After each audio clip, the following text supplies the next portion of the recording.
ناظرین، اب ہم بات کریں گے ذوالقرنین علیہ السلام، یاجوج اور ماجوج سمیت ان سے متعلقہ تمام تر موضوعات پر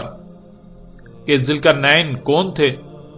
یاجوج اور ماجوج کیا ہیں، ذوالقرنین علیہ السلام نے کب، کہاں، کیوں اور کیسے یاجوج اور ماجوج کو قید کیا۔ ان سوالات سمیت ایسے جتنے بھی سوالات ہیں، ان سب سوالات پر تفصیل کے ساتھ بات کریں گے۔ سب سے پہلے بات کرتے ہیں ذوالقرنین علیہ السلام پر کہ ذوالقرنین علیہ السلام کون تھے۔ یہ سوال بہت عرصے سے چلا رہا ہے اور اس سوال کا جواب دینے کے لیے قرآن کی ترجمانی کے دعوے داروں نے جو کہانیاں گڑھ رکھی ہیں، سب سے پہلے ان کو آپ کے سامنے رکھتے ہوئے ان کی حقیقت واضح کریں گے تاکہ اس موضوع پر کسی بھی قسم کا کوئی سوال، شک، شبہ یا ابہام باقی نہ رہے اور حق ہر لحاظ سے، ہر پہلو سے کھل کر آپ پر واضح ہو جائے۔ ذوالقرنین کے حوالے سے کہا جاتا ہے کہ قرآن میں اس قصے کا شان نزول یہودیوں کے 3 سوالات تھے۔ ان میں سے ایک اصحاب کہف کے بارے میں، دوسرا روح کے بارے میں اور تیسرا ذوالقرنین کے بارے میں تھا، اور انہی سوالات کے جوابات کے ضمن میں سورہ الکہف نازل ہوئی۔ ناظرین، یہ جو شان نزول بیان کیا جاتا ہے، یہ جو شان نزول اس صورت سے منسوب کیا جاتا ہے، اگر اسے صحیح تسلیم کر لیا جائے، اسے مان لیا جائے تو بہت سے سوالات پیدا ہوتے ہیں۔ ان میں سب سے پہلا سوال تو یہ پیدا ہوتا ہے کہ سورہ الکہف تو ایک لمبے عرصے پر محیط وقتاً فوقتاً وقفے سے آیات کی صورت میں نازل ہوئی۔ جب حقیقت یہ ہے تو پھر یہ کیسے کہا جا سکتا ہے کہ سورہ الکہف ایک ہی بار مکمل نازل ہوئی؟ حالانکہ آپ اس کی حقیقت بذات خود قرآن میں ہی دیکھ سکتے ہیں کہ قرآن بالکل واضح الفاظ میں یہ کہتا ہے کہ قرآن آہستہ آہستہ وقفے سے ایک لمبے عرصے میں اتارا جا رہا ہے۔ قرآن میں 14 مقامات پر 14 آیات میں بالکل صراحت کے ساتھ یہ کہا گیا کہ اسے آہستہ آہستہ تھوڑا تھوڑا کر کے لمبے عرصے میں اتارا گیا یا اتارا جا رہا ہے، جیسا کہ آپ ان آیات میں دیکھ سکتے ہیں۔ سورہ الاسراء کی آیت 106 میں اللہ سبحانہ تعالیٰ کا کہنا ہے وَقُرْآنًا فَرَقْنَاهُ لِتَقْرَأَهُ عَلَى النَّاسِ عَلَى مُكْثٍ وَنَزَلْنَاهُ تَنزِيلًا، اور قرآن ہم نے اسے ٹکڑے ٹکڑے کیا اسے کرا کرنے کے لیے انسانوں پر جس مدت میں وہ دنیا میں موجود ہیں، اور ہم نے اسے اتارا لمبی مدت میں تھوڑا تھوڑا آہستہ آہستہ جب جس کی ضرورت تھی اتنا۔ ناظرین، یہ آیت بہت ہی وسعتوں کی حامل ہے اور اس میں عظیم راز پنہاں ہیں، لیکن ہم اپنے موضوع کے اعتبار سے اس وقت اسے سامنے رکھ رہے ہیں کہ اس آیت میں بالکل واضح 2 ٹوک الفاظ میں یہ بات واضح کر دی گئی کہ قرآن تھوڑا تھوڑا کر کے ٹکڑے ٹکڑے کر کے لمبے عرصے میں اتارا گیا۔ ایسا ہرگز نہیں ہے کہ ایک بڑی سورت ایک ہی بار میں اتار دی گئی۔ اسی طرح آپ اس آیت میں بھی دیکھ سکتے ہیں سورہ الانسان آیت نمبر 23 اِنَّا نَحْنُ نَزَلْنَا عَلَيْكَ الْقُرْآنَ تَنزِيلًا، اس میں کچھ شک نہیں، ہم ہی ہیں، ہم نے اتارا تجھ پر قرآن وقتاً فوقتاً تھوڑا تھوڑا لمبے عرصے میں۔ ناظرین، ان آیات میں یہ بات بالکل کھول کر واضح کر دی گئی کہ قرآن لمبے عرصے میں ٹکڑے ٹکڑے کر کے تھوڑا تھوڑا کر کے وقتاً فوقتاً جب جتنی ضرورت تھی اتنا اتارا گیا یا اتارا جا رہا ہے،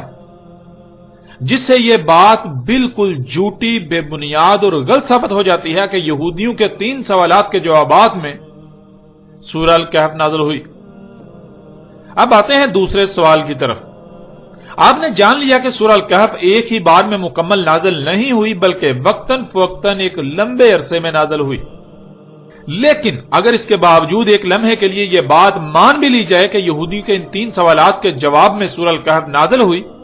تو سوال یہ پیدا ہوتا ہے کہ سورہ الکہف پوری کی پوری روح کے موضوع سے خالی ہے۔ سورہ الکہف میں روح کے موضوع پر ایک لفظ بھی بیان نہیں کیا گیا، کیونکہ ان کے بیان کردہ شان نزول کے مطابق تو یہودیوں کے 3 سوالات میں سے ایک روح کے بارے میں تھا، دوسرا اصحاب الکہف اور تیسرا ذوالقرنین کے بارے میں۔ یہودیوں کے ان سوالات کے جواب میں سورہ الکہف نازل کی گئی، لیکن حقیقت آپ کے سامنے ہے کہ پوری کی پوری سورۃ الکہف روح کے موضوع پر خالی ہے، جس سے یہ بات بالکل کھل کر واضح ہو جاتی ہے کہ سورہ الکہف کا جو شان نزول گڑھ رکھا ہے وہ بالکل بے بنیاد اور باطل ہے۔ پھر اسی پس منظر میں سورہ الکہف میں موجود واقعات کو سمجھنے کی کوشش کی جاتی ہے، اور پھر جو نظریہ و عقیدہ اخذ کیا جاتا ہے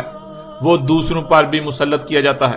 جو کہ بالکل بے بنیاد اور باطل ہے۔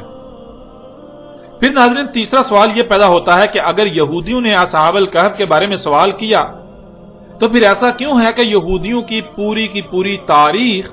اور مذہبی مواد اصحاب الکہف کے حوالے سے مکمل خاموش ہے؟ آپ کو بنی اسرائیل میں سے یہود کے ہاں ایک لفظ بھی اصحاب الکہف پر نہیں ملے گا، اور وہ اصحاب الکہف کے حوالے سے کسی بھی واقعہ کو کوئی اہمیت نہیں دیتے، بلکہ یوں کہتے ہیں کہ یہ من گڑت قصہ ہے جو عیسائیوں نے گڑھ رکھا ہے، جو عیسائیوں کا گڑھا ہوا ہے۔ البتہ صحابہ کہف کا ذکر بنی اسرائیل میں سے نصارہ جنہیں عیسائی کہا جاتا ہے ان کے مذہبی مواد میں ضرور ملتا ہے، اور عیسائیوں کے ہاں اسے ایک بڑی تاریخی اور مذہبی اہمیت حاصل ہے۔ اب سوال یہ پیدا ہوتا ہے کہ جب یہودیوں کے نزدیک ایسا کوئی واقعہ پیش ہی نہیں آیا، ان کا پورا مذہبی مواد، تاریخ ایسے کسی بھی واقعے سے خالی ہے، تو اس کا سوال کیوں کریں گے؟ ان کی طرف سے ایسے کسی بھی سوال کی توقع کرنا بالکل بے بنیاد اور فضول ہے۔ اور پھر دوسری بات یہ کہ اصحاب الکہف کا واقعہ عیسیٰ ابن مریم علیہ السلام کے کافی عرصہ بعد رونما ہوا۔ 7 نوجوان تھے جو عیسیٰ علیہ السلام پر ایمان لائے۔ اس وقت یہودیوں کی حکومت تھی، ان 7 نوجوانوں پر زمین تنگ کر دی گئی اور انہیں دین کی خاطر ہجرت کرنا پڑی، لیکن جب کوئی بھی جائے پناہ نہ پائی تو رب سے خالص اپنی طرف سے حفاظت کرنے کی دعا کی، اور رب نے ان کی حفاظت کی۔ یہ واقعہ یہودیت کی بنیاد اکھاڑ دینے کے لیے کافی تھا، اس لیے یہود ایسے کسی بھی واقعے کو سرے سے تسلیم ہی نہیں کرتے، کیونکہ انہیں علم ہے کہ اگر وہ اسے تسلیم کریں گے یا اس واقعے پر کسی بھی قسم کی کوئی بات کریں گے تو یہودیت باطل ثابت ہو جائے گی۔ اس لیے پھر یہ کیسے ممکن ہے کہ یہودی اصحاب الکہف کے بارے میں سوال کریں جبکہ وہ خود اس واقعہ کو تسلیم ہی نہیں کرتے، بلکہ یہود کے نزدیک تو ایسا کوئی واقعہ وقوع پذیر ہی نہیں ہوا، یہ من گڑت ہے۔ پھر چوتھا سوال یہ پیدا ہوتا ہے کہ یہودیوں کا ان 3 میں سے ایک سوال روح کے بارے میں تھا، اور اس کے جواب میں سورہ الکہف نازل ہوئی، لیکن آپ جانتے ہیں کہ روح کے بارے میں تو سورہ الکہف مکمل خاموش ہے، اور روح کا ذکر تو سورہ بنی اسرائیل میں ہے، اور سورہ بنی اسرائیل میں روح کا ذکر آنا ہی اس کا جواب ہے کہ روح کے بارے میں سوال بنی اسرائیل کا تھا۔ اور بنی اسرائیل صرف یہود ہی نہیں بلکہ وہ بھی ہیں جو بعد میں عیسیٰ علیہ السلام پر ایمان لائے اور پھر بعد میں جا کر دل ہوئے، یعنی صراط مستقیم سے ہٹ گئے، جنہیں عیسائی کہا جاتا ہے۔ روح عیسائیت میں شروع سے ہی موضوع بحث رہی، عیسیٰ ابن مریم علیہ السلام کی وجہ سے، اور روح کے بارے میں سوال نصارہ کی طرف سے تو ہو سکتا تھا لیکن یہود کی طرف سے ہرگز نہیں۔ ناظرین، اب آتے ہیں قصہ شان نزول میں یہودیوں کی طرف منسوب کیے جانے والے تیسرے سوال کی طرف، جو ہمارے موضوع سے تعلق رکھتا ہے کہ ذوالقرنین کے بارے میں سوال بھی یہودیوں کی طرف سے تھا۔ جس پس منظر کی بنیاد پر یہ کہا جاتا ہے کہ یہودیوں نے سوال کیا، اس پس منظر میں ایسا کوئی تاثر نہیں ملتا کہ یہودی ایسا کوئی سوال کر سکتے تھے، اس لیے کہ یہودیوں کے پورے مذہبی اور تاریخی مواد میں ذوالقرنین کے حوالے سے کوئی دور دور تک اشارہ نہیں ہے، نہ ہی ایسا کوئی نام یہودیوں کے ہاں کوئی وجود رکھتا تھا اور آج بھی وجود رکھتا ہے۔ لیکن اگر دوسرے پس منظر میں دیکھیں تو یہ بات ثابت ہو جاتی ہے کہ ذوالقرنین کے بارے میں سوال بھی یہودیوں کی بجائے عیسائیوں نے ہی کیا تھا۔ وہ اس لیے کہ اگر یہ تسلیم کر لیا جائے کہ ذوالقرنین سلیمان علیہ السلام تھے تو یہودیوں کا سلیمان علیہ السلام کے بارے میں عقیدہ ہے کہ وہ ایک تو نبی نہیں تھے اور دوسرا ان کی موت شرک پر ہوئی۔ انہوں نے اپنی زندگی کے آخری وقت میں بہت سے اوثان بنا لیے تھے جن کی وہ غلامی کرتے تھے۔ اوثان کہتے ہیں انسان کی خلق کردہ ان ایجادات کو جنہیں انسان سہولتوں کا نام دیتا ہے، جیسے آج مشینیں، گاڑیاں، جہاز وغیرہ، اور ان کی غلامی انہی کے حصول کے لیے ان کے پیچھے استعمال کیے جانے والے وقت کو کہا جاتا ہے۔ یہود کا نظریہ یہ ہے کہ سلیمان بن داؤد نے اپنی زندگی کا مقصد و مشن ہی ایسی اشیاء کی تخلیق اور استعمال کو بنا لیا تھا، لہذا وہ کافر اور مشرک تھا، اور اسی حالت میں سلیمان کی موت ہوئی۔ اس کے علاوہ سینکڑوں کی تعداد میں سلیمان نے نکاح کے بغیر عورتیں رکھی ہوئی تھیں جو سینکڑوں بیویوں کے علاوہ تھیں۔ اس لیے سلیمان یہودیوں اور عیسائیوں کے ہاں ایک متنازع شخصیت کے طور پر جانے جاتے ہیں۔ سلیمان علیہ السلام کے کفر و شرک کی گواہی یہودیوں کے صرف کسی عالم وغیرہ کا عقیدہ نہیں بلکہ باقاعدہ ان کی خود ساختہ آسمانی کتابوں کا مجموعہ عہد نامہ قدیم میں بھی درج ہے، اور عہد نامہ قدیم کی آسمانی کتابیں جتنے یہود کے لیے مقدس ہیں اتنی ہی نصارہ کے لیے بھی۔ یوں نہ صرف یہودی بلکہ عیسائی بھی سلیمان علیہ السلام کے بارے میں یہی نظریہ رکھتے ہیں،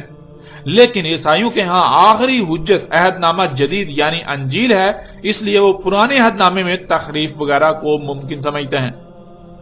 اس لیے اگر کوئی بات پرانے عہد نامہ میں موجود ہو اور اس کے برعکس کوئی بات کہیں سے معلوم ہو تو وہ کوشش کرتے ہیں کہ آنکھیں بند کر کے پرانے عہد نامے کو تسلیم کرنے کی بجائے تحقیق کی جائے، لیکن یہود اس بات کو سننے کے لیے تیار ہی نہیں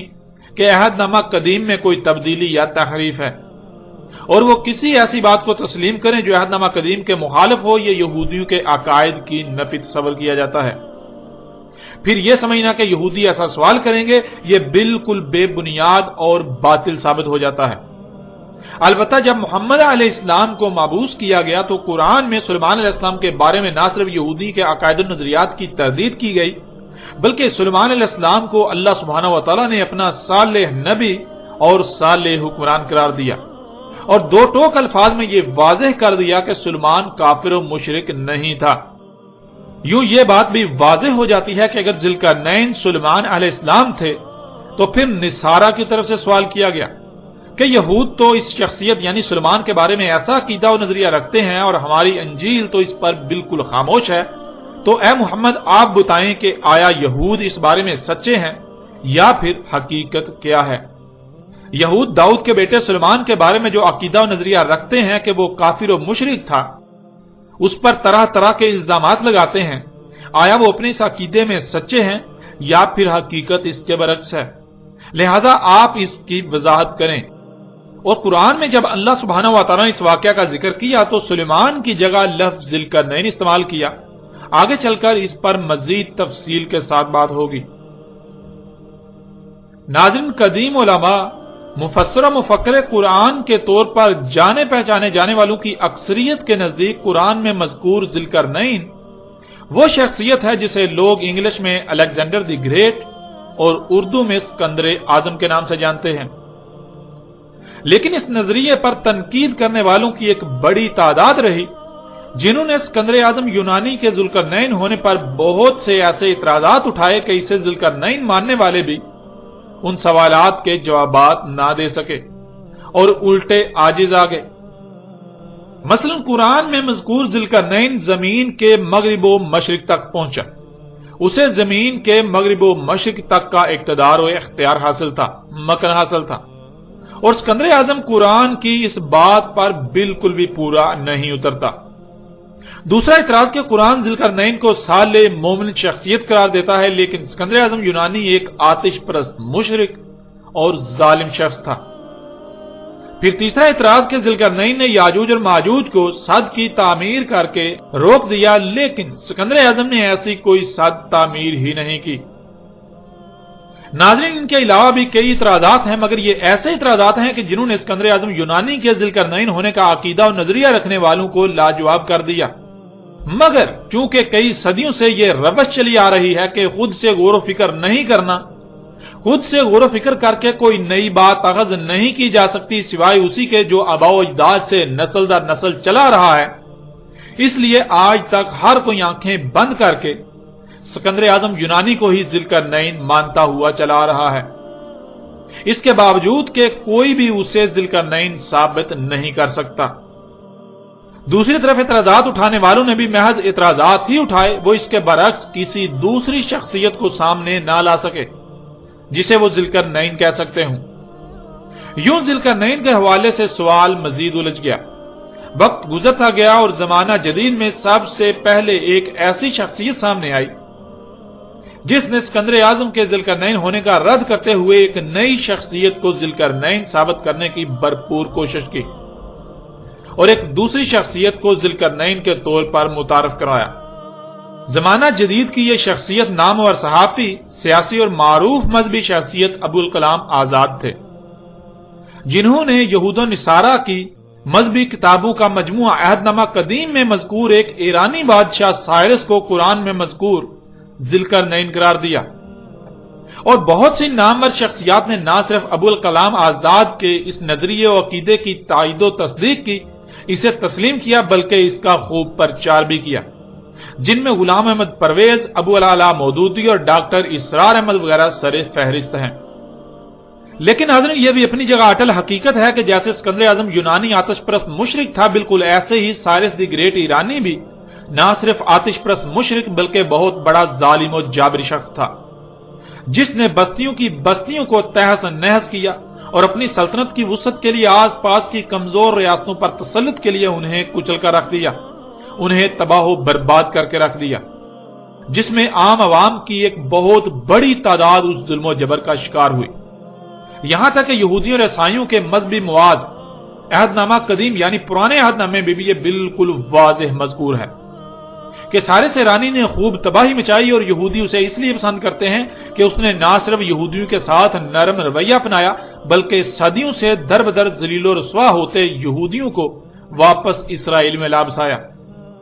لیکن حیران کن بات تو یہ ہے کہ ان تمام تر باتوں کو نظر انداز کرتے ہوئے ابوالکلام آزاد نے صرف ذوالقرنین پر ایک نیا نظریہ دینے کے لیے،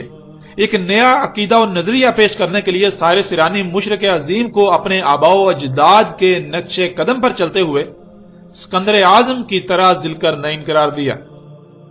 اس مقصد کے لیے ابوالکلام آزاد نے تاریخ کی کتب کو کھنگالا تو دو ہی شخصیات سامنے آئیں، ایک اسکندر اعظم یونانی اور دوسرا سائرس ایرانی۔ اسکندر اعظم یونانی کو تو پہلے ہی ذوالقرنین قرار دیا جا چکا تھا، تو اس لیے اس کے مقابلے پر پیچھے ایک ہی شخصیت بچی، سائرس ایرانی، تو ابوالکلام آزاد نے اسے ہی ذوالقرنین قرار دیا۔ لیکن ناظرین، حقیقت کیا ہے؟ کیا حقیقت یہی ہے؟ کیا قدیم علماء،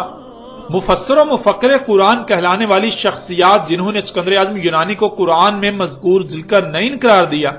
وہ سب کی سب غلط اور ابوالکلام آزاد سچے تھے؟ یا پھر جیسے پہلو نے اسکندر اعظم یونانی کو ذوالقرنین قرار دیا، بالکل ایسے ہی ابوالکلام آزاد نے اپنے آباء و اجداد کے نقش قدم پر چلتے ہوئے سائرس ایرانی کو ذوالقرنین قرار دیا؟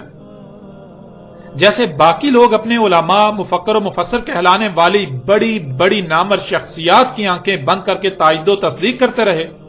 اور ہر اعتراض کو نظر انداز کرتے رہے، بالکل ایسے ہی ابو العلا مودودی، غلام احمد پرویز اور ڈاکٹر اسرار احمد جیسی شخصیات نے بھی کیا کہ جو نظریہ ابوالکلام آزاد نے پیش کیا، انہوں نے ٹھان لی کہ ہر حال میں اسی کی تائید و تصدیق اور پرچار ہی کرنا ہے، تاکہ جیسے قدیم دور میں ایسے موضوعات پر لب کشائی کرنے والوں کو نمایاں مقام حاصل ہوا، بالکل ایسے ہی آج یہ لوگ بھی نمایاں مقام حاصل کر سکیں۔ اب آتے ہیں ناظرین اس طرف کہ حقیقت کیا ہے۔ حقیقت ہر لحاظ سے کھول کر آپ کے سامنے رکھتے ہیں، پھر فیصلہ آپ کے اختیار میں ہوگا کہ حق کیا ہے اور باطل کیا ہے۔ حق و باطل میں فرق اس قدر واضح ہو جائے گا کہ آپ کو رائے برابر بھی مشکل نہیں رہے گی حق پہچاننے میں۔ وہ لوگ جنہوں نے اسکندر اعظم یونانی کو ذوالقرنین کہا یا مانتے ہیں، اور ان کے برعکس وہ لوگ جنہوں نے سائرس ایرانی کو ذوالقرنین کہا یا مانتے ہیں اور مان رہے ہیں، دونوں نے ہی قرآن کے برعکس تاریخ کی کتب کا سہارا لے کر اپنا اپنا نظریہ اخذ کیا۔ یہ بات جان لیں کہ قرآن میں نہ تو اسکندر اعظم کا نام آیا اور نہ ہی سائرس ایرانی کا۔ ان دونوں شخصیات کو ذوالقرنین ثابت کرنے کے لیے قرآن کے علاوہ تاریخی کتب کا سہارا لیا گیا۔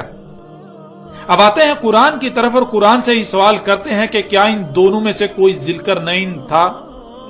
اگر نہیں تو پھر ذوالقرنین کون تھا؟ کیا قرآن اس پر خاموش ہے؟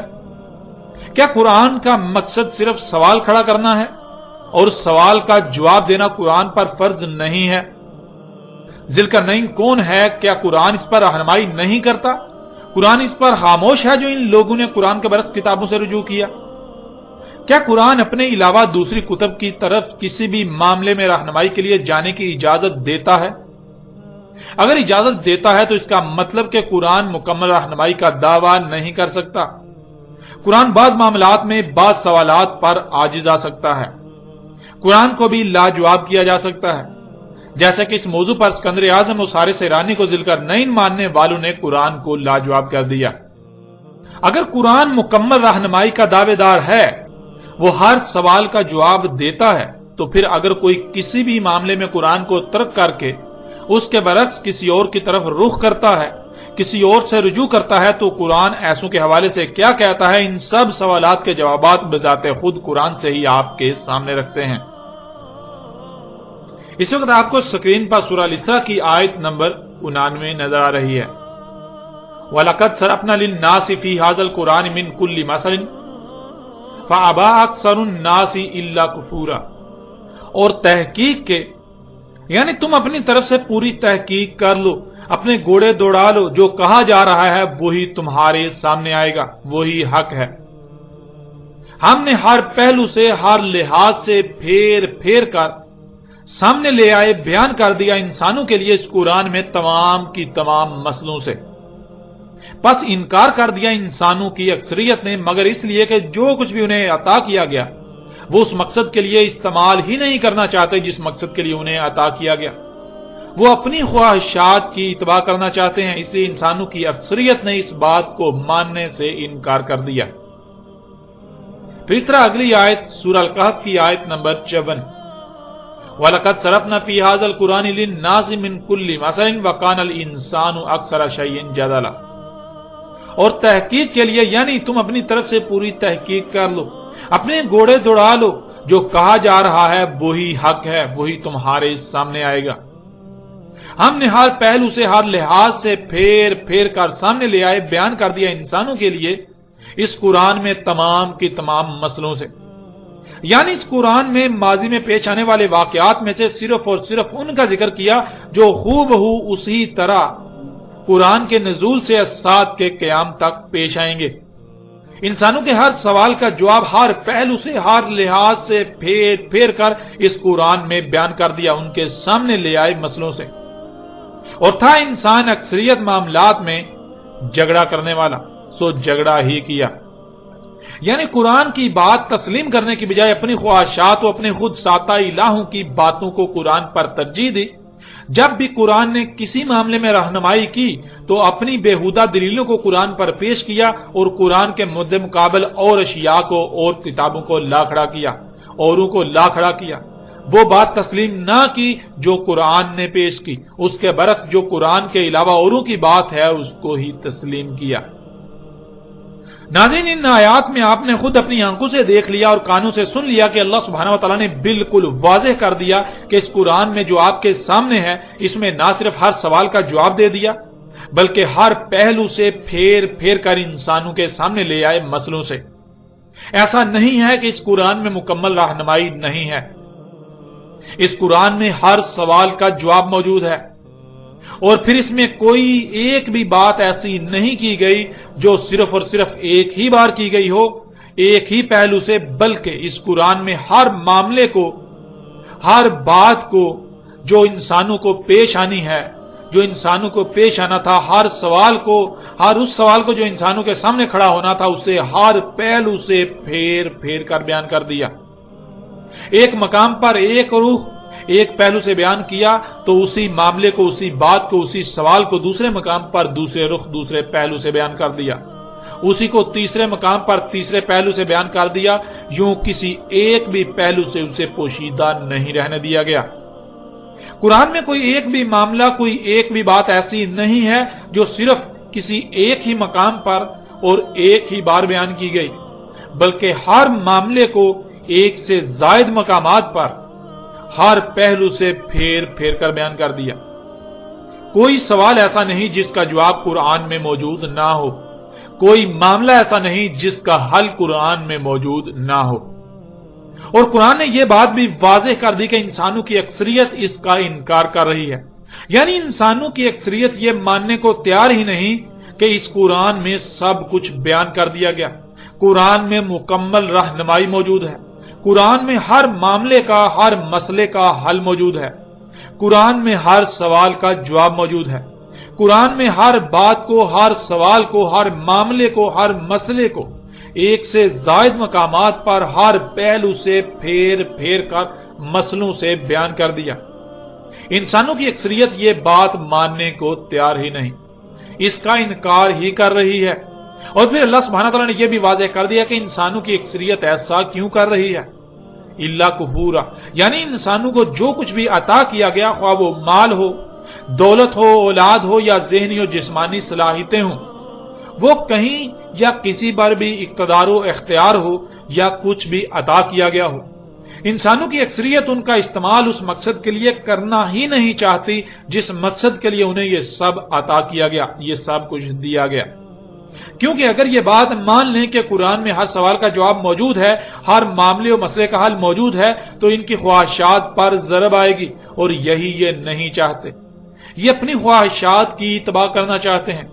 اس لیے یہ اس بات کا انکار کرتے ہیں کہ قرآن میں سب کچھ ہر پہلو سے پھیر پھیر کر مسئلوں سے بیان کر دیا گیا، مسئلوں سے سامنے لے آیا گیا۔ اس لیے یہ قرآن کے برعکس اوروں کی طرف رجوع کرتے ہیں، ان کی طرف رجوع کرتے ہیں جن سے ان کی خواہشات پر ضرب نہیں آتی، ان کی خواہشات پر ضرب نہیں پڑتی، بلکہ وہ الٹا ان کی خواہشات کے عین مطابق ہوتا ہے۔ مثال کے طور پر ناظرین، آج اکثریت کی زبانوں سے آپ سنتے ہیں، اکثریت کا کہنا ہے کہ قرآن میں سب کچھ بیان نہیں کیا گیا۔ قرآن میں احکامات تو ہیں لیکن ان کی تفاصیل موجود نہیں ہیں، ان کو کیسے کرنا ہے یہ نہیں بتایا گیا، کیوں کرنا ہے، کب کرنا ہے، کس طرح کرنا ہے، ان سوالات کے جوابات قرآن میں موجود نہیں ہیں۔ مثلا الصلاۃ، جس کا ترجمہ نماز کیا جاتا ہے، اور کہا جاتا ہے کہ قرآن میں صلاۃ کا حکم تو ہے لیکن طریقہ قرآن میں نہیں ہے، اور پھر یہ جہاں سے طریقہ اخذ کرتے ہیں اس صلاۃ کے نام پر ان کی خواہشات پر کوئی ضرب نہیں آتی، وہاں سے صلاۃ کے نام پر جو ان کو مل رہا ہے وہ ان کی خواہشات کے عین مطابق ہے، حالانکہ پورے کا پورا قرآن ایک ہی شے کی وضاحت کر رہا ہے، اور وہ ہے صلاۃ۔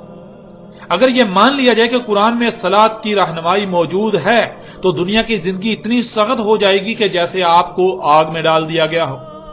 اور یہی کوئی نہیں چاہتا۔ اس لیے اکثریت اس کا انکار کرتی ہے کہ قرآن میں ہر سوال کا جواب موجود ہے، کیونکہ اگر اس بات کو تسلیم کر لیا جائے گا اور اپنے ہر سوال کا جواب، ہر مسئلے کا حل قرآن میں تلاش کیا جائے گا، قرآن سے حاصل کیا جائے گا، تو انسان کو جو کچھ بھی عطا کیا گیا اس پر اس کا اپنا کوئی اختیار نہیں رہے گا، اس کو پھر خالص اللہ کی غلامی کرنا پڑے گی، اور یہی وہ نہیں چاہتا۔ اب دیکھیں سورہ نساء کی آیت نمبر 82 میں اللہ سبحانہ تعالیٰ کا کہنا ہے، افلا یتدبرون القرآن لو کان من عند غیر اللہ لوجدوا فیہ اختلافا کثیرا، کیا پس نہیں تدبر کر رہے القرآن، اور اگر تھا کسی اور سے اللہ کا علاوہ کہ تم پاتے اس میں کثیر اختلاف، یعنی ایسا نہیں ہے کہ اس قرآن میں ایک مقام پر کچھ کہا جا رہا ہے اور دوسرے مقام پر اس کے برعکس کچھ اور دوسری بات کہی جا رہی ہے۔ اگر تم اس قرآن میں ایسی شے پاؤ، اختلاف پاؤ، تو پھر یہ اللہ کی طرف سے نہیں ہے بلکہ یہ غیر اللہ کی طرف سے ہے۔ ناظرین، اللہ سبحانہ و تعالیٰ کی طرف سے کھلم کھلا اعلان ہے کہ اگر یہ قرآن غیر اللہ کی طرف سے ہوتا تو تم اس میں کثیر اختلاف پاتے۔ یعنی اگر ہم اس آیت کو صرف پیچھے بیان کی جانے والی 2 آیات کے تناظر میں دیکھیں تو ایسا ممکن ہی نہیں کہ اللہ سبحانہ و تعالیٰ نے قرآن میں جو سوالات اٹھائے ہوں یا جو بھی احکامات دیے ہوں، جو بھی کہا ہو، ان کے جوابات بھی قرآن میں نہ دیے ہوں۔ حتیٰ کہ انسان کے اس دنیا میں موجود رہنے تک پیش آنے والے کسی بھی معاملے کا حل ایسا نہیں ہے کہ قرآن میں نہ ہو، کسی بھی قسم کے پیدا ہونے والے سوال کا جواب قرآن میں نہ ہو، یہ ممکن ہی نہیں۔ کیونکہ اگر ایسا ہو تو گویا کہ قرآن میں اختلاف ہے۔ ایک طرف اللہ سبحانہ تعالیٰ کا کہنا ہے کہ اس قرآن میں سب کچھ ہر طرف سے پھیر پھیر کر بیان کر دیا، ہر پہلو سے پھیر پھیر کر انسانوں کے لیے ان کے سامنے لے آئے مسئلوں سے، اور دوسری طرف اللہ سبحانہ و تعالیٰ نے ایسے سوالات کے جوابات ہی نہ رکھے جو بڑے بڑے سوالات ہیں، جن کے جوابات جاننا بہت ضروری ہیں۔ قرآن خود ہی سوال کھڑا کرے اور اس کا جواب ہی نہ دے، ایسی صورت میں تو یہ پھر اللہ کی طرف سے نہ ہوا بلکہ غیر اللہ کی طرف سے ہوا، جو کہ بالکل ناممکن ہے۔ اب ناظرین غور کریں، اللہ سبحانہ تعالیٰ کا کہنا ہے کہ ہر سوال کا جواب اس قرآن میں ہر پہلو سے پھیر پھیر کر مختلف مقامات پر بیان کر دیا، انسانوں کے لیے سامنے لے آئے مسئلوں سے، اور اگر کوئی سوال کھڑا ہو اور آپ یہ کہیں کہ اس قرآن میں اس کا جواب نہیں ہے تو پھر اس کا مطلب کیا ہے؟ ایک ہی صورت ہے، یا تو قرآن جھوٹا اور آپ سچے ہیں، یا پھر قرآن جھوٹا نہیں، قرآن تو سچا ہے اور آپ اپنے دعوے میں جھوٹے ہیں۔ آپ قرآن پر الزام لگا رہے ہیں، آپ قرآن پر اور اللہ پر افترا کر رہے ہیں۔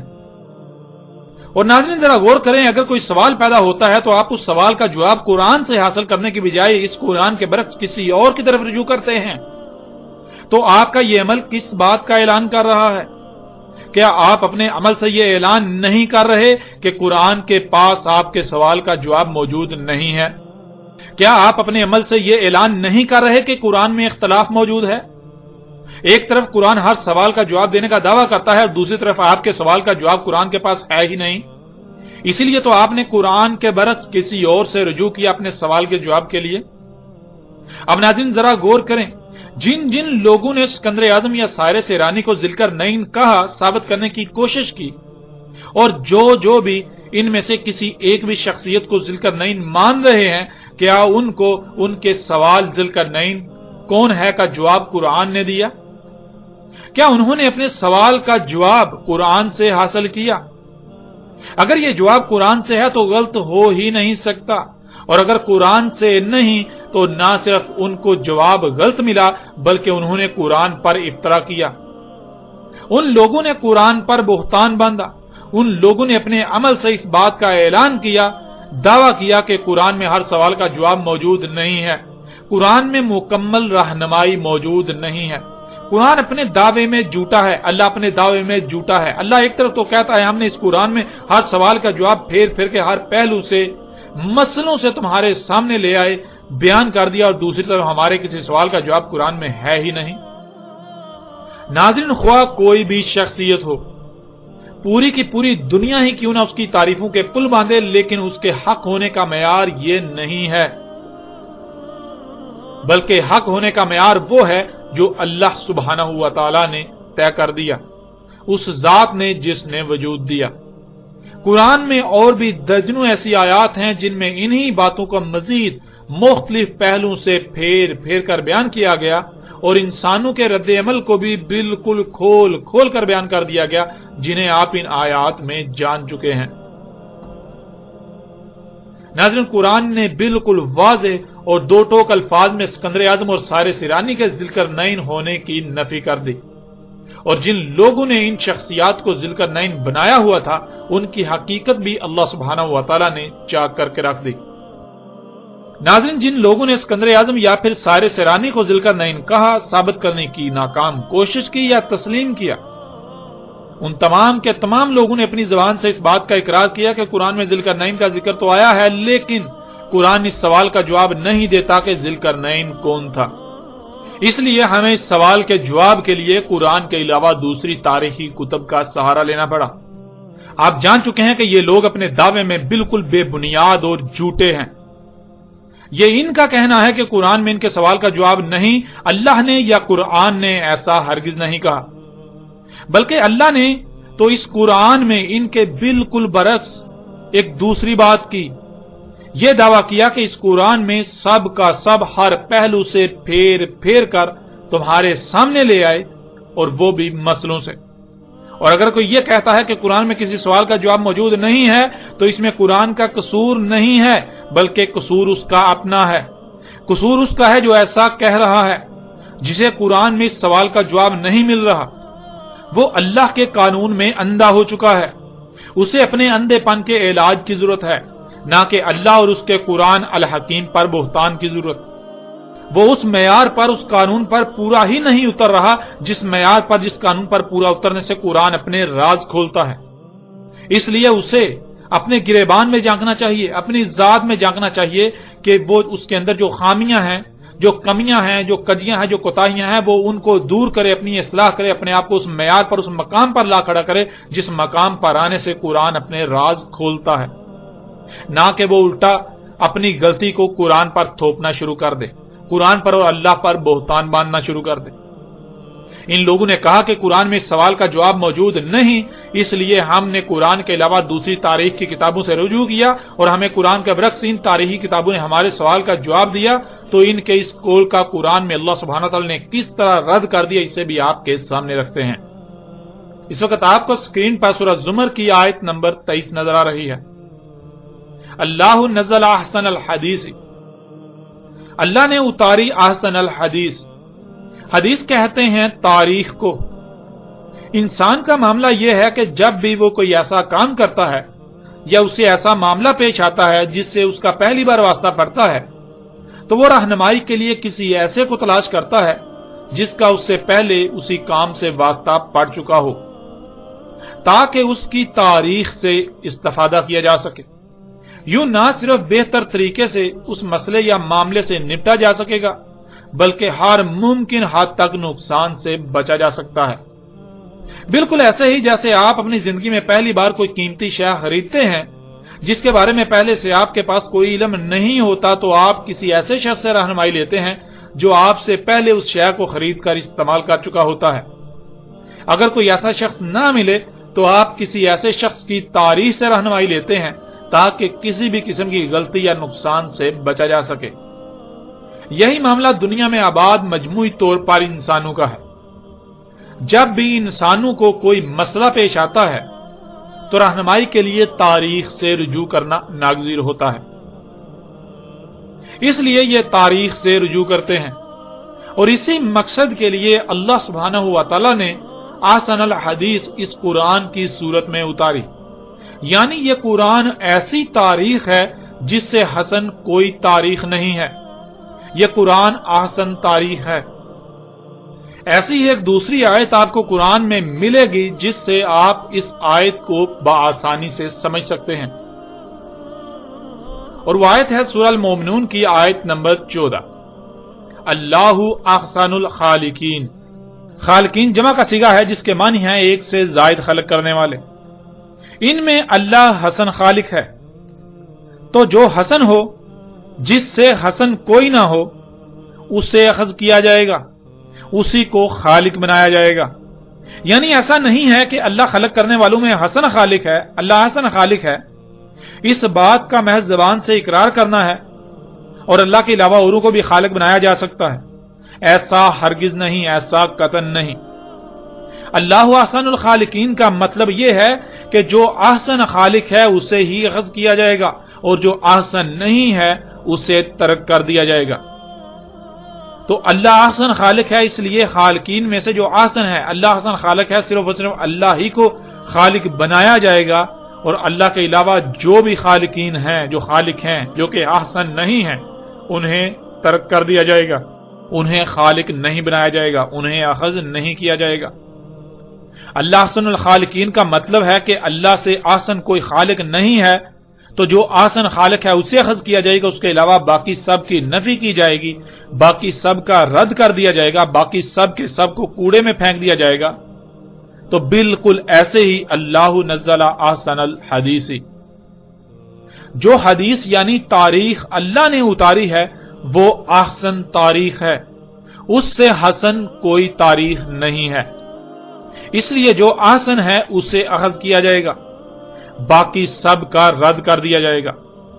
جب اللہ کسی بھی معاملے یا مسئلے میں رہنمائی کے لیے قرآن کو احسن الحدیث قرار دے رہا ہے تو اگر کوئی احسن تاریخ کو چھوڑ کر جو احسن نہیں ان سے رہنمائی لیتا ہے تو کیا وہ تاریخ کی کتابیں اس کی حاجت کو پورا کر سکتی ہیں؟ اسے بہتر جواب دے سکتی ہیں؟ اس کی بہتر رہنمائی کر سکتی ہیں؟ اسے صحیح جواب دے سکتی ہیں؟ نہیں، بالکل نہیں۔ جن کی اپنی کوئی بنیاد نہیں، جو خود خامیوں خرابیوں سے بھرپور ہوں، جو احسن نہیں ہیں، وہ کسی دوسرے کو نفع کیسے دے سکتی ہیں؟ جو تاریخ احسن ہے ہی نہیں،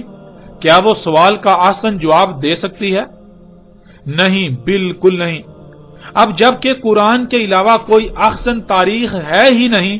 تو پھر اس قرآن کے علاوہ کسی تاریخ کی کتاب سے رہنمائی نہیں لی جا سکتی۔ اس قرآن کے علاوہ تاریخ کی ہر کتاب کو کوڑے دان میں پھینک دیا جائے گا، ردی کی ٹوکری میں پھینک دیا جائے گا، اگر کوئی اس قرآن کو چھوڑ کر کسی دوسری کتاب سے رہنمائی کے لیے رجوع کرتا ہے تو سوائے دھوکے کے اس کے ہاتھ کچھ نہیں آئے گا۔ اب آپ خود غور کریں، جب اللہ اس قرآن کو احسن تاریخ قرار دے رہا ہے اور اس قرآن کے علاوہ کسی بھی تاریخ سے رہنمائی کی اجازت نہیں دے رہا بلکہ الٹا سختی کے ساتھ روک رہا ہے، تو اس کے باوجود جو ایسا کرتے ہیں تو اللہ کے نزدیک ایسے لوگوں کی حقیقت کیا ہوگی؟ اللہ کے نزدیک ایسا کرنے والوں کی حقیقت کیا ہے؟ جو ایسا کریں گے ان کے ہاتھ کیا آئے گا؟ ان کے ہاتھ سوائے باطل کے کچھ نہیں آئے گا۔ اور جن لوگوں نے اسکندر اعظم یا سائرس ایرانی کو ذوالقرنین قرار دیا، وہ لوگ تو خود اپنی زبان سے اس بات کا اقرار کر رہے ہیں کہ ذوالقرنین کے بارے میں جاننے کے لیے انہوں نے احسن تاریخ قرآن کے برعکس دوسری تاریخ سے رجوع کیا جس نے انہیں ان کے سوال کا جواب دیا۔ تو جب یہ جواب احسن تاریخ کا ہے ہی نہیں تو پھر جواب بھی احسن کیسے ہو سکتا ہے؟ بالکل نہیں ہو سکتا۔ غیر قرآن کا جواب بالکل بے بنیاد، باطل اور محض دھوکے کے سوا کچھ نہیں۔